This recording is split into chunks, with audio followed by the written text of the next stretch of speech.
At the height of my golf aspirations, I lost the use of my right arm. My right hand started swelling. I can't use my arm at all. I can't even hold my own cup. I can't brush my own teeth. I had another doctor say, oh, it's a chronic condition. You'll never recover from it. You should just quit golf right now. It's like, I don't understand why this is happening to me. And, why now? Why this year when I'm close to reaching sort of the goals? So at one point, they were like, you might need to amputate. I had to remove my first rib and a few muscles. You've got more than 100 different decision-making factors, and you have to make that within 90 seconds. Like, I was no longer just Jen the golfer. It was much easier to let it go. Hi, Jen. Welcome to Thriving in the Age of Disruption podcast series. I'm really excited that we managed to sync our time to have this session. And I usually start off by asking our guests to introduce themselves. So if you could share a little bit about your background, what you do personally, professionally. Thanks, Dr. Ramesh, for having me. I like to say that I've had a first career. Trying to chase a little white ball around the world. So yeah, I dropped out of school to try and turn professional and make golf a career of some sort. I was an aspiring professional golfer at the start. And I think that experience really led to me visiting now 50 over countries. I got the chance to, meet people from all different cultures and understand sort of like different issues that exist in those countries. And I think that really led me to develop a deeper appreciation about inequalities that exist. I know it's a bit ironic because I played golf, and what could I do to contribute? So when I had to retire, unfortunately early due to injuries, I had 5 surgeries in 5 years. I went back to school. I studied public policy and psychology with the goal of how can I contribute to building a better sort of world. That led me to exploring the deep tech ecosystem as well as understanding, venture philanthropy and what I could do there. So today I lead our advisory team at Majority Trust. Essentially, we're a philanthropic platform that works with donors, funders of all kinds, and my goal is to help them realize their impact. Wow, that's a lot, Jen. So I'm going to break it up so that we can do a deep dive in this podcast. I have two mindsets that I like to explore with our guests. The first one is called the entrepreneurial mindset. And I define the entrepreneurial mindset as one whereby an individual is being resourceful, which means that, you can define a problem and get to work on that. Number two is you're also able to manage uncertainty and take risks. And of course, create value both for yourself and others, as well as financial and non-financial. When I looked at that journey that you made from being the first female golfer in Singapore to be on the LPGA Tour, got a lot of great titles that you've won in a very short span of time. Being a school dropout is also a nice title, right? Yeah. Or even, like you said, going into early retirement Yeah. from your first profession, and then pivoting to public policy, not like someone who just did that as an education, but that whole journey into public policy came from a deep connection that you had to what you experienced in your golf tours to 50 other countries, right? And seeing the inequalities that people suffered from.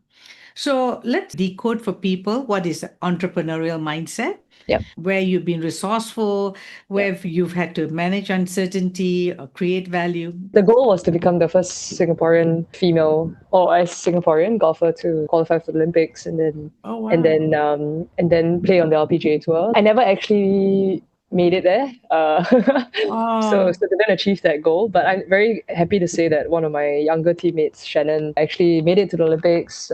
She's probably gonna win a major at some point. I mentioned that also because I think the entrepreneurial sort of mindset, it's a lot about trailblazing. I'm a firm believer that we have a rather short life that on this earth. If you think about the average life expectancy for females, 82 years, right? Yes.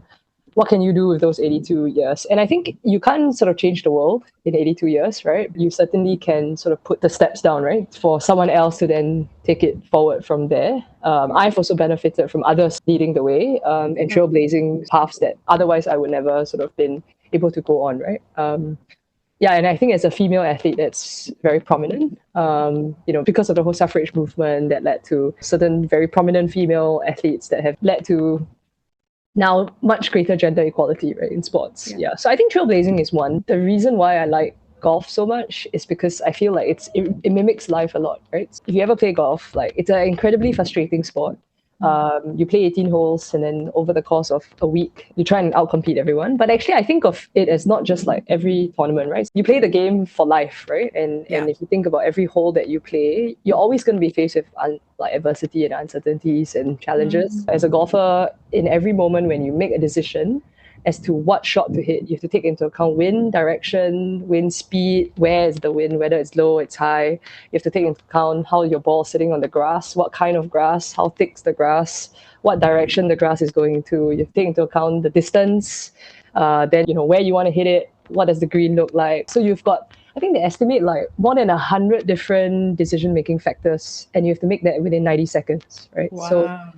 So I think in some way it's a lot like life, right? We go through life with making decisions every day. And I think the most important thing is understanding what are revolving door decisions and what are closed door decisions, right? Like, and you realize that actually you have a lot more room to fail, to try different things. And I think Jeff Bezos is famous for making this part of their company culture in knowing that actually this is a decision I can make, that I can actually make a wrong one and it's fine because I have a next one sort of to make, right? And so the goal is just how do I not make the same mistake twice? And I think that's sort of key because we can't quite predict, even the sort of title of this podcast, In the Age of Disruption. I think it's quite hard to predict like what the world is going to look like. But if we continue to try and make good decisions and then learning from them every day, like sort of your 1% better every day sort of mindset. I think that's how I would define an entrepreneurial mindset. What I took away from this conversation is about being a trailblazer and how you associated that with being an entrepreneur, because in some ways an entrepreneur is trying to make something happen that was not there before. They're a leader, right? And they can be selling the same product or the service, but what's unique is that for them it hasn't been done before, so they are a trailblazer. And I also love the fact that you talked about women in sports, and how especially in a sport like golf, where you don't have as many women, and how you've had to stand on the shoulders of other women sports athletes. You also moved on to deep tech, and that's another area that you don't have as many women, right? Yep. And did you find that easy? I think it's how you define easy, right? Maybe just to go back a bit, I guess the deep tech aside, I live in Singapore where the education system is incredibly competitive, and there are elite schools that every parent wants their kid to go to. So I went to one of those schools, but not because of academia, but because of sports. Because I was I guess, a decent junior golfer, and then I got into, some would say, sort of the best girls' school there is, right? Which one is that? I went to Raffles Girls' School. Okay. Yeah. And I think I remember people asking me like, oh, is it very stressful? Like, was it very hard for you? Because I obviously was not so academically inclined. And there's a reason for me sharing this story. It's linking it back to deep tech and trailblazing. I think at the end of the day, you just have to define the arena that you want to play in. Like, because when I was there, like, I was the athlete, right? And I had a lot of friends, and I did decently in school. But I think the moment you start off with, oh, I'm not as academically gifted, I'm not as smart, I'm not as capable as my classmates, therefore I should do worse than them. If you start with that deficit mindset, that's what's going to happen, right? But I think if you start by going, what skills and contributions and value can I bring to this community? And you reframe it that way, then all of a sudden, actually, you are a very valuable member of that community, right? Because maybe I bring balance and different life experiences than my friends who spend a lot more time in specific subject areas, right? So I think that applies to both whatever sort of career path or industry. Like, I think sometimes you define yourself by, for an athlete to go back to school and then go into whether it's deep tech or any other industry, it's incredibly difficult because you have a lot of imposter syndrome. But if you reframe it to say, okay, like if I were to want to achieve this goal, what steps do I have to take, right? What parts of myself can I bring into the conversation? What strengths do I have? And then what weaknesses do I need to work on? I think that automatically changes, how you think about whatever industry that you're going into. Even though right now, I work in the philanthropy sector, I wouldn't rule out, changing in the long run. It's funny because coaching as an industry started because people in sports were wanting to up their game. Yep. And knowing blind spot, I'm sure that's why reframing and perspective is such a big part of your DNA. Yeah. So I want to back up a little bit and ask you, why golf? It's a funny story. So my parents are divorced. Yeah. So I live with my mom, and then I sort of spend weekends with my dad. So he was in the IT industry at that time, and just sort of started picking up golf for entertain clients and stuff. Golf just happens to be a very good way to spend a Saturday afternoon. Right, you have an excuse to be out there for 2, 3, 4 hours at a time. Correct. So he introduced me to golf. My parents are not big golfers. My mom doesn't play. Yeah, and I started there. I became quite obsessed with it like really quickly. So I started when I was 11. By 13, I was on the national junior team. I think there was a part of me that I felt was missing. Like, so I think, with my parents' divorce, I had a challenging childhood. And golf just filled a hole. Like, it gave me something to focus on. I had something to do with a lot of my time. So I spent a lot of time and effort, building at the golf course, training, practicing. I hate losing. So I joke that I joined the National Service Resort and Country Club. I happened to join at a time where there were quite a number of like national players who were members of the club and then were part of the junior team. So I started when I was 11. Most people start when they were earlier, and I think that worked to my advantage because I saw that I was always sort of the underdog, or I was always not as good as the rest. So it pushed me to work harder because there's no shortcut for like hard work. So that's what I did. And then my dad stopped playing about maybe 3 or 4 years later. The joke is that once I started beating him, he didn't want to continue. So I joined the national team. And as I mentioned earlier, I love it because as a very competitive person, it's just a sport that can't be perfected. Yeah. Right. So you're always feeling like I could have done something better. So I think that chase for adrenaline, right, and wanting to keep getting better is actually what kept me in the game longer than I thought. But I like to sort of joke also that I think it didn't matter whether it was golf or, I don't know, kayaking or sailing or whatever else, right? Like I am thankful that I'm actually naturally quite athletic. The whole idea was, pick something that you love and then obsess over it and then, spend all the time doing it. Eventually you're going to be half decent. So I'm sort of a firm believer that like talent is really only, I don't know, 20%. I mean, there's certain situations where you can't overcome the lack of talent, right? But I think there's many examples in the world where there are lots and lots of people who have actually spent way more time than you had imagined. So you assume it was talent, but it's probably because they put in, a lot more effort. Yeah. That's right. You're pointing to something in the world of mastery. And that is that when you start something, you've got to obsess over it. In some way. And yeah. And that means discipline. So let's pivot now to the next mindset, and that's about a crisis ready mindset. I define a crisis as a setback, a failure. And, it's one of those moments where you either die or you live. So Yep. you've got to do something about it. And some of us can, fight back, and some of us, will flee from the place, or some of us might just freeze. People who have actually built up their resilience over time, one, have a good support structure, and Yep. two is that they have coping mechanism. So, I like to engage with you on, let's say, pick the worst crisis so far, right? Yep.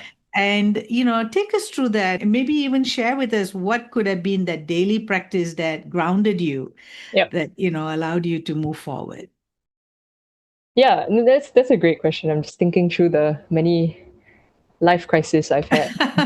Some, entirely my own fault.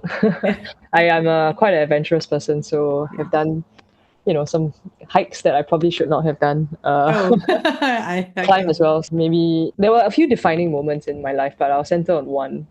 So I think at the height of my sort of golf aspirations, lah, I wouldn't even call it a career at that point.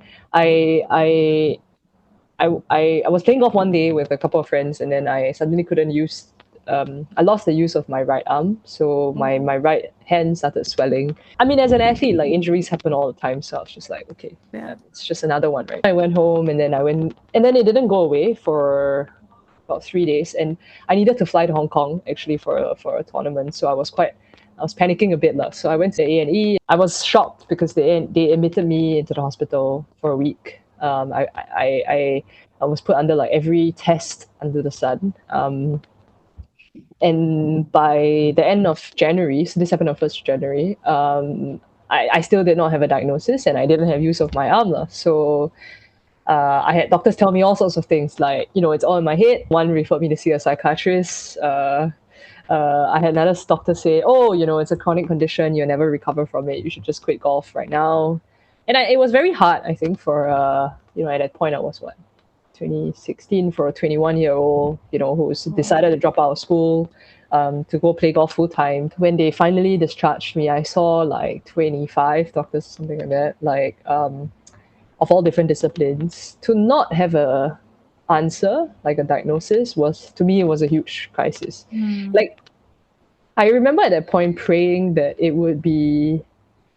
I would find like any diagnosis, right? If it was bad, at least it's something that you can work around, right? It's the sheer uncertainty of not knowing what it was. You can't deal with it, right? So there was no form of treatment. And I also quickly learned that in medicine, the moment that they can't find a diagnosis, they just sort of give you this sort of seemingly random thing. Lah. The pain management specialist said, oh, I think it's this thing called complex regional pain syndrome, which essentially means it's complex, it's localized, it's painful, and it can't be there's no treatment plan for it, right? So I was prescribed a whole bunch of pain medication, and like nerve relaxants, to the point where I wasn't legally allowed to drive. I felt numb. Wow. And to go from someone who was I spent 20 weeks the year before like on tour playing elite high performance golf. I was in the gym 6 times a week to someone who was, like I can't use my arm at all. I can't even hold my own cup, can't brush my own teeth. It was like, yeah, that was pretty debilitating, right? So yeah, but I think at that point, I would be lying to say that I didn't go through maybe a week of just being completely depressed and like sort of out of it, right? Like I was just like, I don't understand why this is happening to me, and why now? Why this year when I'm close to reaching sort of the goals? And then I think a week later, you realize, okay, I can continue to wallow in sort of self pity or like actually do something about this, lah. And I think it's actually the years and years of training, and I mean both physically but also mental sort of psychological training as an athlete that sort of prepares you for moments like this, right? Where you sort of go, okay, like this is what I have to work with. What can I do to get myself out of it? So I started doing a lot of reading myself. I sort of became my own mini expert on my own condition. And then, I sort of started knocking on many different doors. I spent time with doctors in Melbourne. By the end of the year, I had moved to the US. So I went back to school.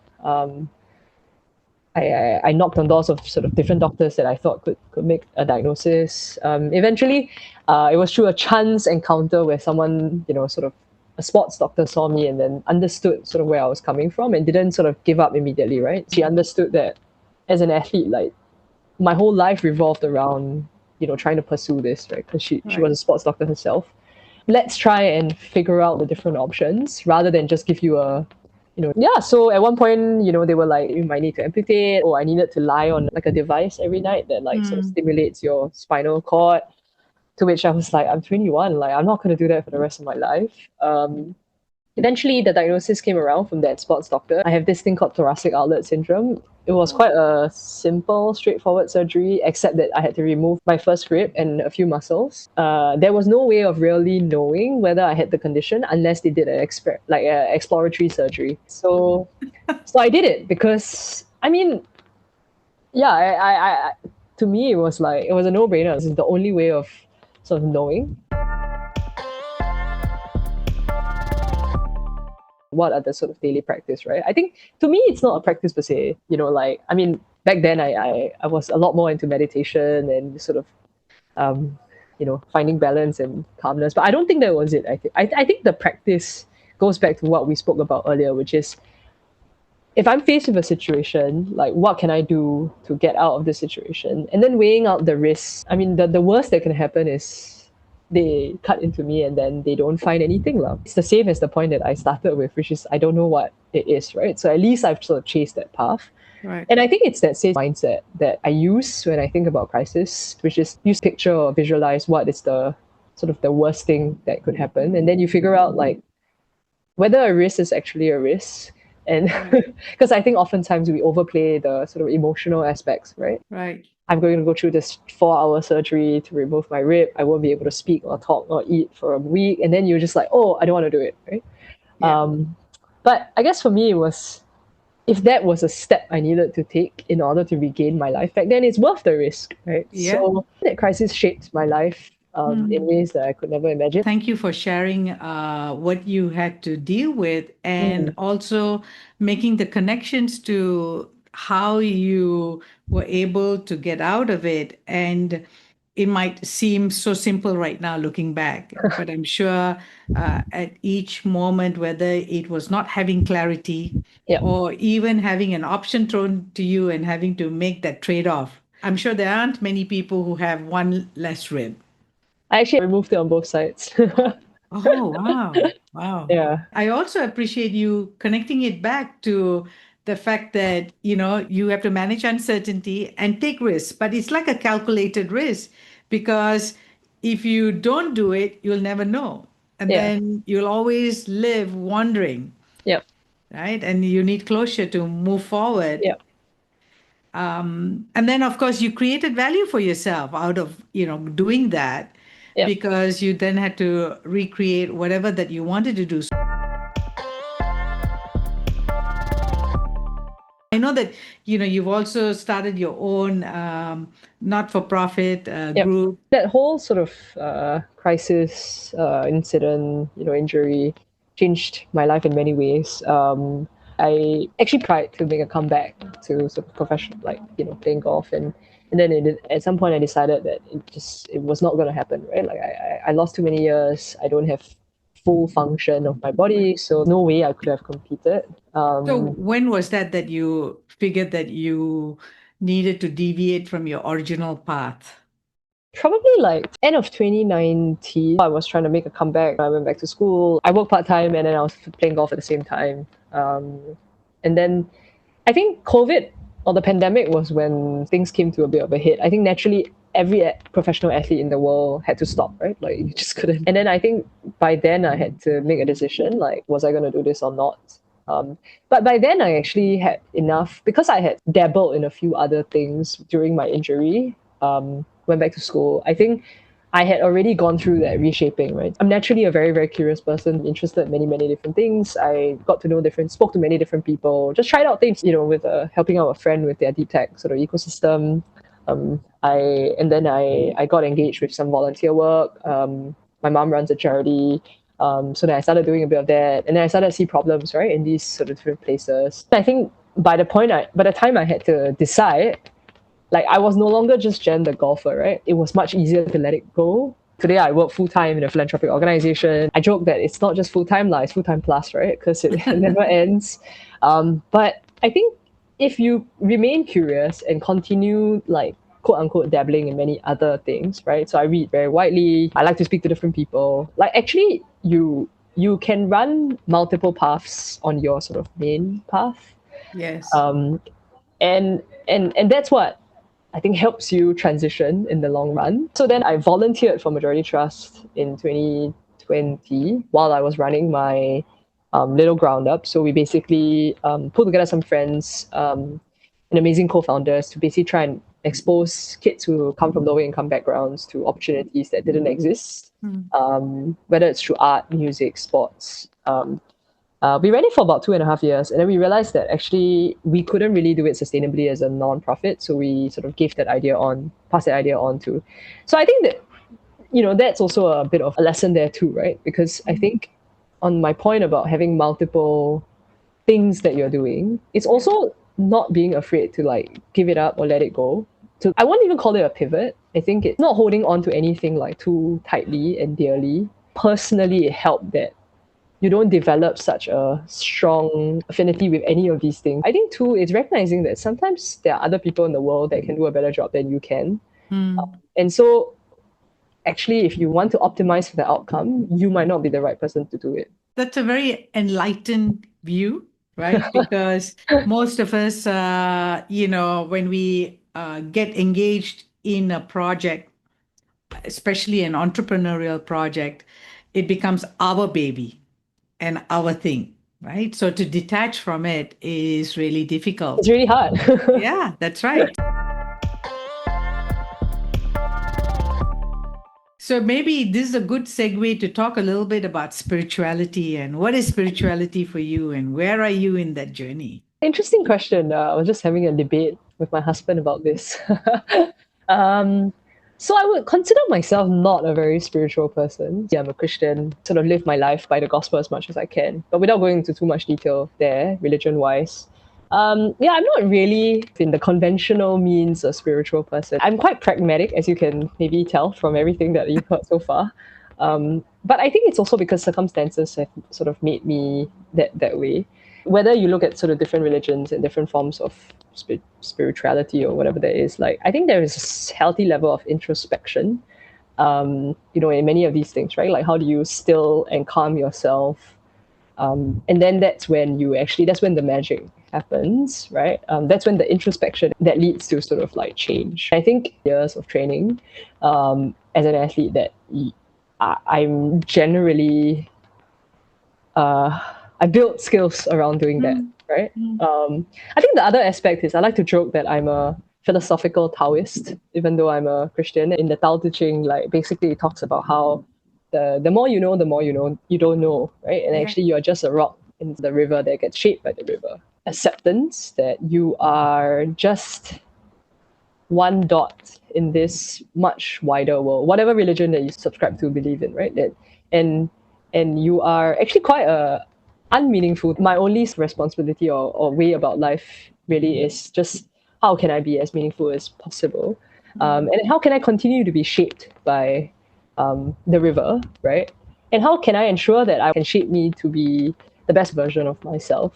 But how can I continue to remain humble, right? Because actually, the more I know, the more I don't know. It's very profound. You've decoded for us detachment and lack of significance, right?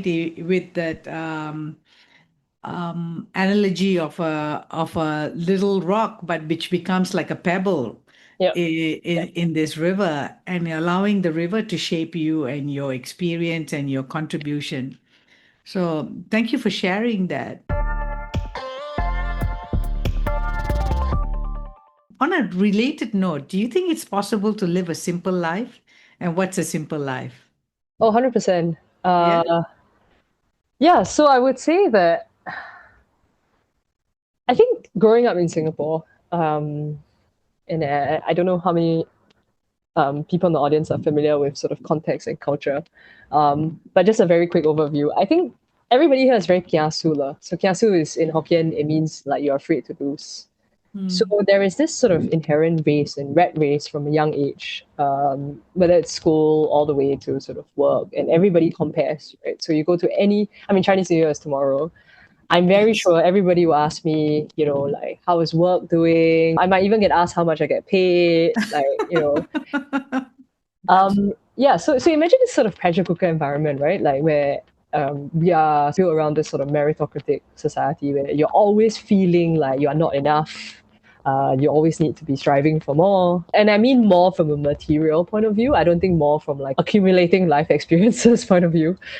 Um, but I do think it's possible, right? Because I had spent some time in living in the US in California, and I became an avid hiker.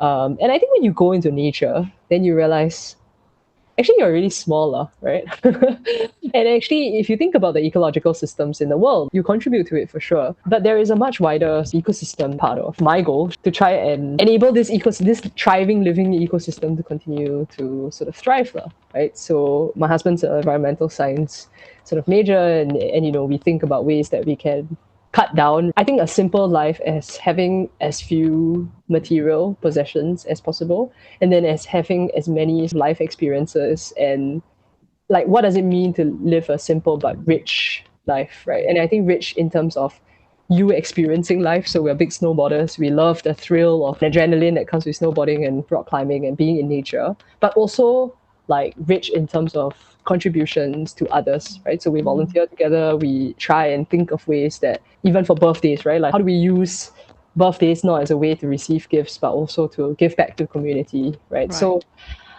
yeah, I think simple can sometimes be very like sort of narrowed to just I don't want to have anything. I just want to have simple goals and aspirations. But I don't think I see simple that way. I think I see simple as from the sort of material perspective that actually you don't have to overcomplicate life by saying that I want to have X amount net worth. I want to have X amount of like sort of material possessions by this year, right? Like actually like who defines these goals? How do you even come to them? Yeah, so I think simple from a lifestyle perspective, but how do we continue to not have I guess simply rich ways of living, right? And rich being defined by yeah experiences and people and cultures, and yeah. So yeah, that's what sort of my definition of what a Wow. simple life looks like. Great, great. Thank you for that. I want to circle back to what we started off with, and that's your work with philanthropy and impact. And can you share what's actually shaping that industry and why it's important? Yeah, 100%. Yeah, so as I said earlier, I chanced upon this sort of, if you will call it an industry. I think the industry has gone through significant change in the last 5 years since I've Mm, been here. I've been at Majority Trust for 6 years, sort of been adjacent to philanthropy for about the same amount of time. You have more conversations now about people giving away their wealth than maybe ever. I right. think there's this growing, what Peter Singer will say is a moral responsibility. But I think Yes. feeling like if I have benefited from the rat race, from this capitalistic world that we live in, then there's something that we need to do to give back. Right. So I think that's sort of underpinned philanthropy for decades, right? But I would say over the last 5 years, that has changed dramatically.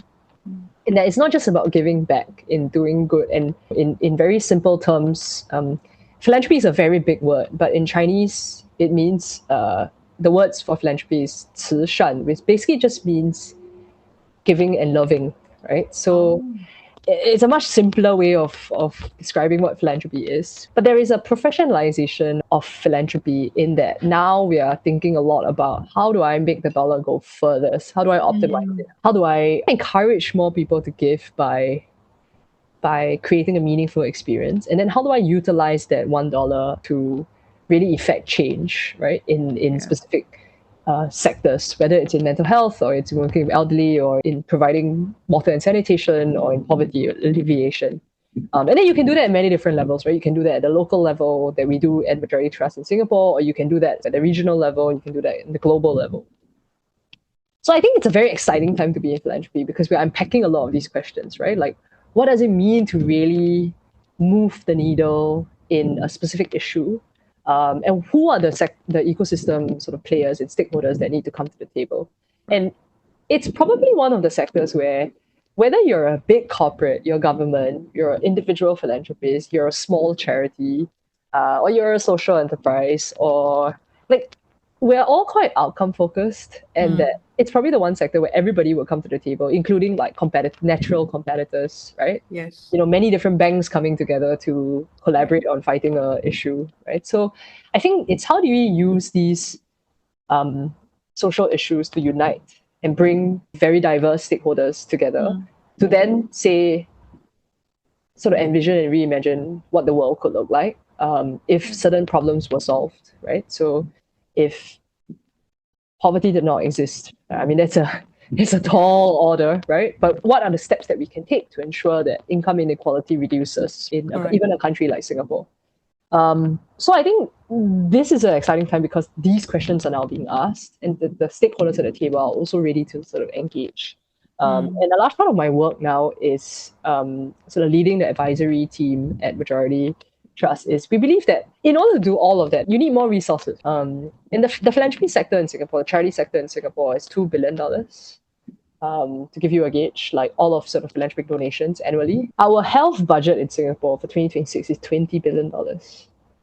Our defense budget is way more than that, right? We're really only talking about a few hundred million that goes towards sort of more niche, underserved, marginalized communities annually. It's a tiny sector. There is a need to grow the giving pie, whatever that looks like, right? So we focus on doing it in two ways. One is how can we encourage more philanthropists who are maybe not ready to give yet? How do we curate the experience? How do we inform them about what's happening? How do we appeal to both the sort of intellectual but also emotional sides of giving to be able to help them make the first check, right? And then we realized that once philanthropists start giving, they probably will likely give more because they have a Yeah. good experience, they understand the issue.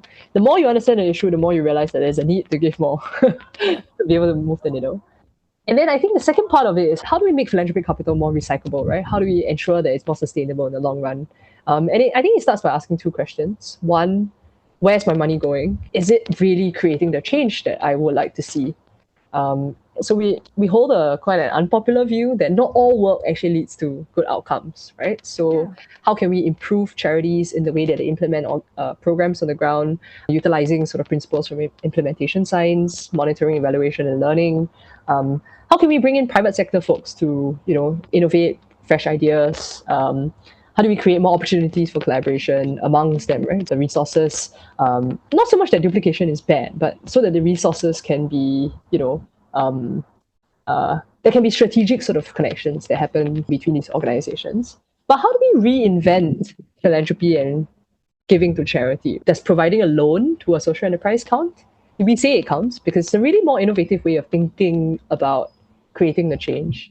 In the US and the UK, there's even movements towards innovative finance that looks at employee ownership, right? How do we encourage more businesses to be employee owned rather than, I hire people and I pay them really little and I extract from them, right? So how do we move from more extractive sort of philanthropy or extractive sort of capital to more regenerative capital?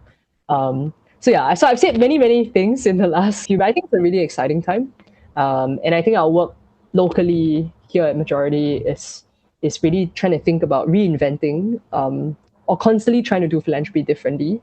And we might try things that fail, and that's fine, right? At least we've tried it. We know maybe it fails because it's not the right time, it's not the right season for it to exist. But at least we've tried it. We document our learnings, and then we move on to constantly trying to reinvent the wheel. Yeah.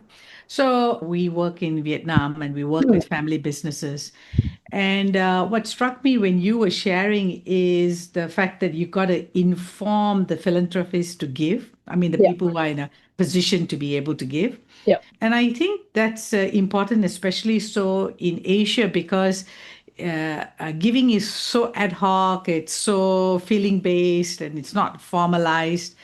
Because, like you say, we want to reinvent that whole charity space and the impact space for maybe better returns, as in social impact returns. And that requires steady and constant giving, not ad hoc giving, right? And so, how do you get people to move forward and to see that this is also another important area of perhaps developing humanity, because we are contributing towards projects that are meaningful but doesn't get the resources that it requires. what's your typical philanthropist profile? Age group or demographics, right? And what would be your hope to make this more mainstream? That's a really good question. I would say that there's no one profile. Okay, I'll probably just share three archetypes that we see. Yeah, You see families who have done incredibly well. They've built, wealth across many operating businesses usually, and there is a legacy component to it, right? So right, usually, the matriarch or patriarch is perhaps has retired, has actually given in a more ad hoc way, but is wanting to formalize it, and it's really extending the legacy of this person who actually created the wealth for the family. Also, usually when you are a very successful business person in whatever community society, you have contributed to the growth of that society and community. yeah, Whether through who you employ, your products and services. So I think families are one sort of big archetype. And then there's a lot of that we can unpack within families itself. We right. see a second archetype, which is people who have made their own wealth. They didn't inherit it. And I think usually for them, there is this desire to give back because they too came from a not so great background. So they might have been sort of an ordinary, you know, middle class, lower middle class student, and then went to an average school, and then by Yeah, luck or hard work, they might say luck, but I would say a lot of hard work and maybe the ducks lining up. Actually, they managed to create a successful business or managed to make more wealth, and then there is this desire that okay, I need to give back to where I came from, right? mm, And then I think there's a third archetype, which is probably the next generations, where mm, you might have inherited whether a business or a significant amount of wealth, like in the tens of like how many generations of Rockefellers, right? So imagine if you are now the sort of 17th, okay, I'm making this number up, but 17th generation of the Rockefellers. I mean, the fact that you have a Rockefeller in your name, yeah, people expect you to do something. yeah, But then I think that generation is exciting to work with because they are also trying to reinvent. Like mm, giving to them is not just emotional, right? It's almost, I won't say forced, it's almost like expected of them already yeah, because you come from that family. But yeah, then for many of them who, are very capable, curious, diverse people, then start thinking, okay, what are ways that um, I can reimagine philanthropy both for myself and for my family.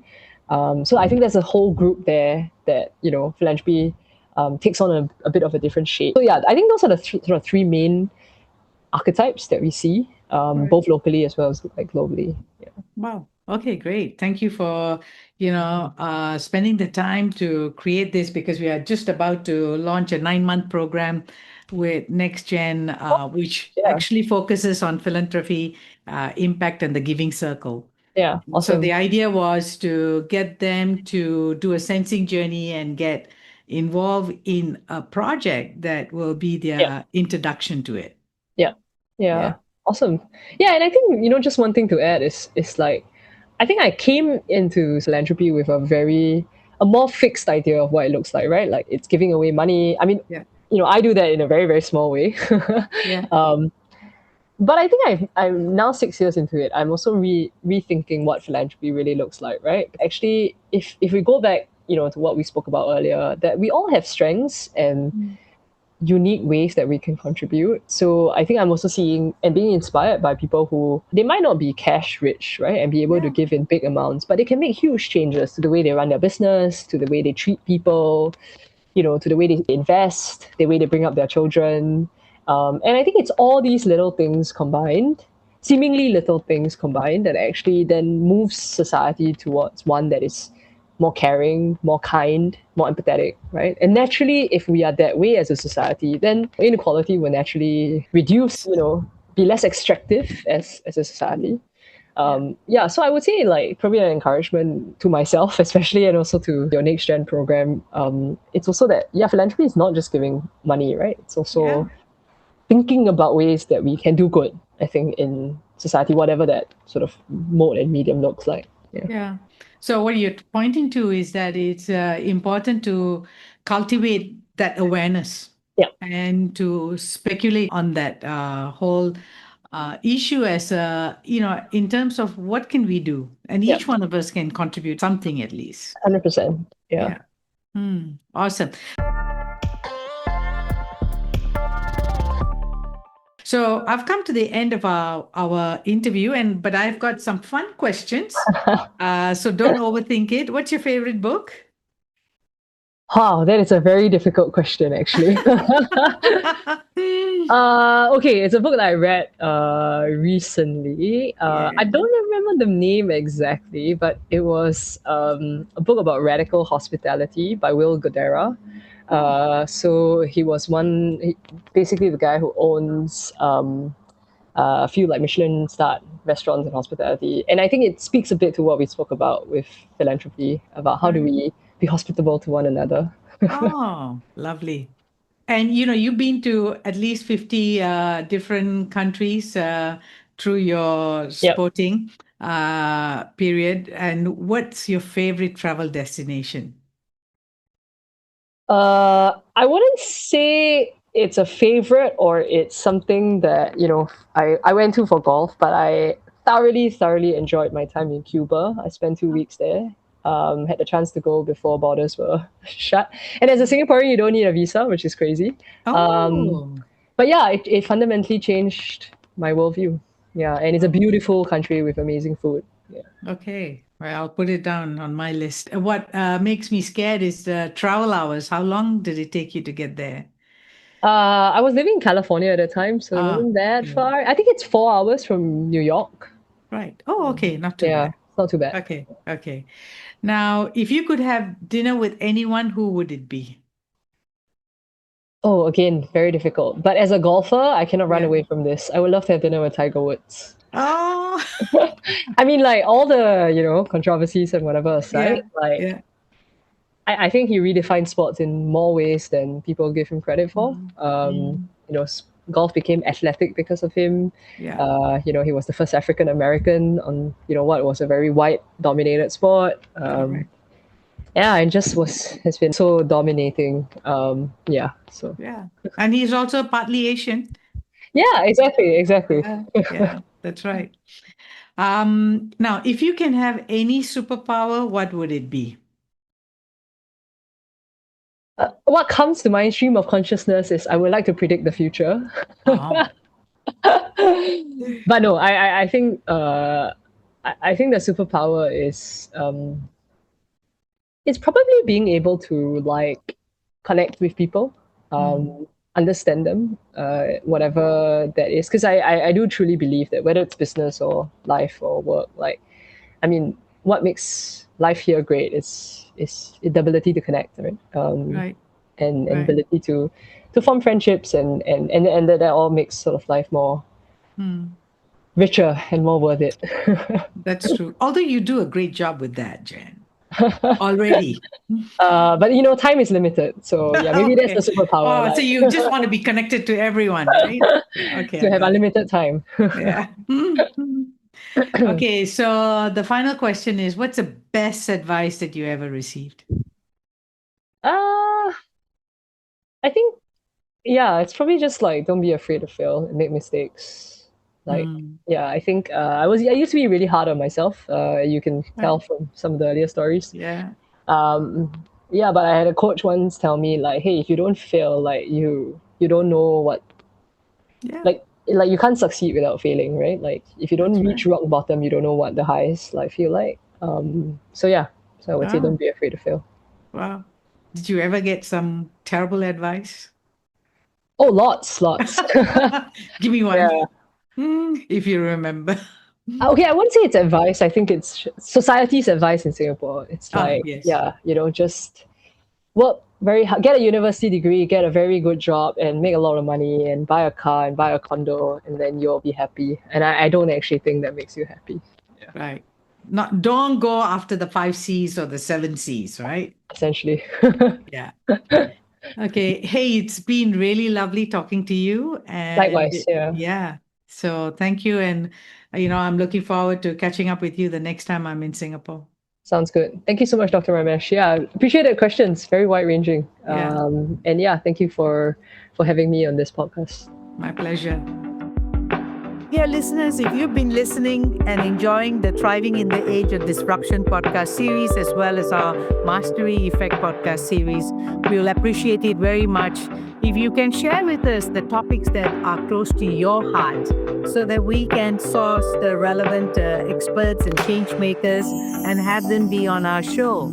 Do comment below and let us know where you are commenting from and what is it that is of biggest concern to you.